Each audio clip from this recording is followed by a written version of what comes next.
धियाच्या वासना कोणी कामा नये कोणा हे तो मिळाले आपापर अवघा मायेचा बाजार तुझ्यासाठी शोक कोणी न करती दुःख रडती पडती पुढे कैची होईन म्हणती आपल्या हिता रडती धना देखता याचे मानू नको खरे याचे मानू नको खरे एका जनार्दनी तत्वरे हे तो मिळाले आपापर अवघा मागेचा बाजार विठ्ठल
हे तो मिळाले आपापर अवघा मायेचा बाजार पांडुरंगा करू प्रथम पांडुरंगा करू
मनोजव मारुत तुल्य वेगम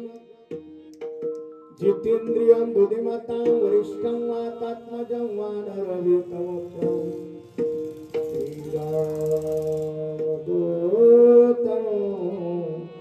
शरणं प्रपद्ये। हे दुःख भंजन मारुति नंदन, हे दुःख भंजन मारुति नंदन,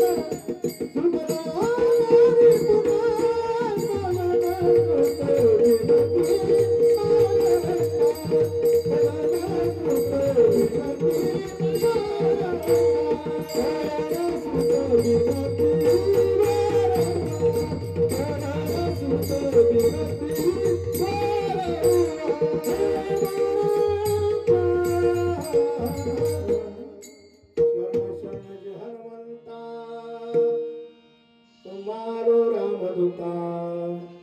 काय भक्तीच्या त्या वाटा मृदा ऐसे नमन करून या सकळा हरी कथा बोले बोबडिया बोला अज्ञानी म्हणून या पुल्या बाळा चालवे सकळ नामा म्हणे आत्मरूप गणेशा स्मरण सकळ विद्यांचे अधिकरण ते जीवन श्रीचरण श्री गुरुचे देहाच्या वासना कोणी कामा नये कवना हे तो मिळाले आपापर अवघा मायेचा बाजार। प्रस्तुत प्रसंगी कीर्तन रूपी सेविक्रेता निवडलेला अभंग पैठणचे सुप्रसिद्ध साधू एकनाथ महाराज संत शांत श्रीमंत सुंदर असे ज्यांचा अवतार महाविष्णूचा आहे आणि एकनाथ महाराजांच्या गाथ्यातील उपदेश प्रकारातील अभंग असून या अभंगाच्या माध्यमातून जे ज्ञानाला पात्र असलेले मानवांना जे देहावर अत्यंत प्रेम करणारे जी मंडळी आहेत या मृत्यू लोकामध्ये या लोकांच्या बद्दल नाथ बाबाला दया आली आणि नाथ बाबा म्हणतात बाबा रे ज्या देहाला तू सत्य समजतो त्या देहाचे एवढे कोड पुरवतोय त्या देहाला एक दिवस या मृत्यू लोकातून जावं लागणार आहे त्यावेळेस तुला या ठिकाणी कोणी कामाला येणार नाही। देहाच्या वासना कोणी कामाला येतोना सरळ सरळ जर भावार्थ सांगायचा सज्जन हो ते या अभंगामध्ये महाराज देहावर उदास होण्यासाठी आम्हा तुम्हाला उपदेश करतात कारण देहा क्षणभंगूर आहे याच्या नादाला लागल्यामुळे तुमचे आमचे पुष्कळ जन्म दुःखात गेलेले आहे आणि ज्या ज्या वेळेस या देहाची समाप्ती होते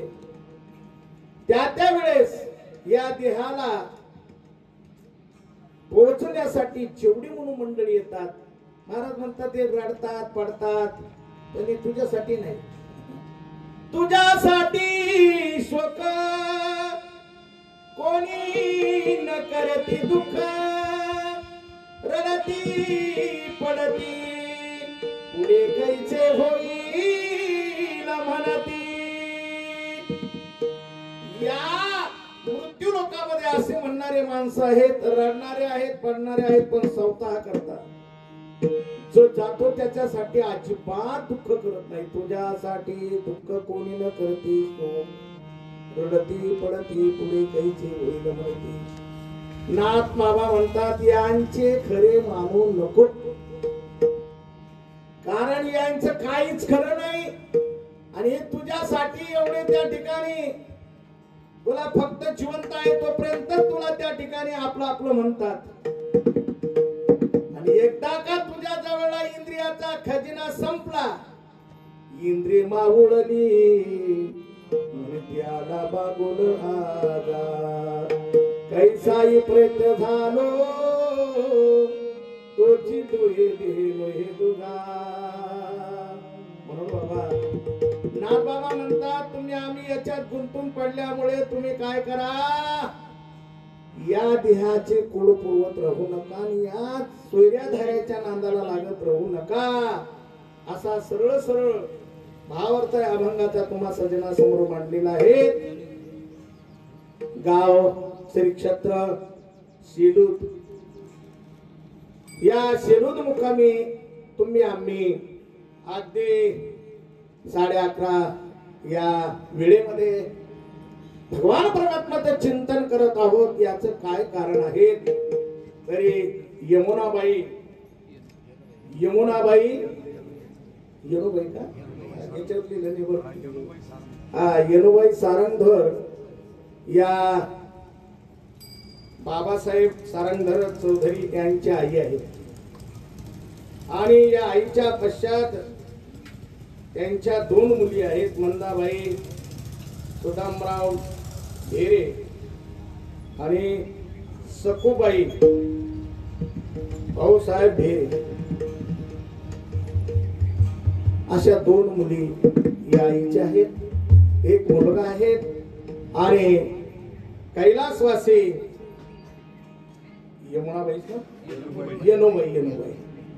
येनोबाई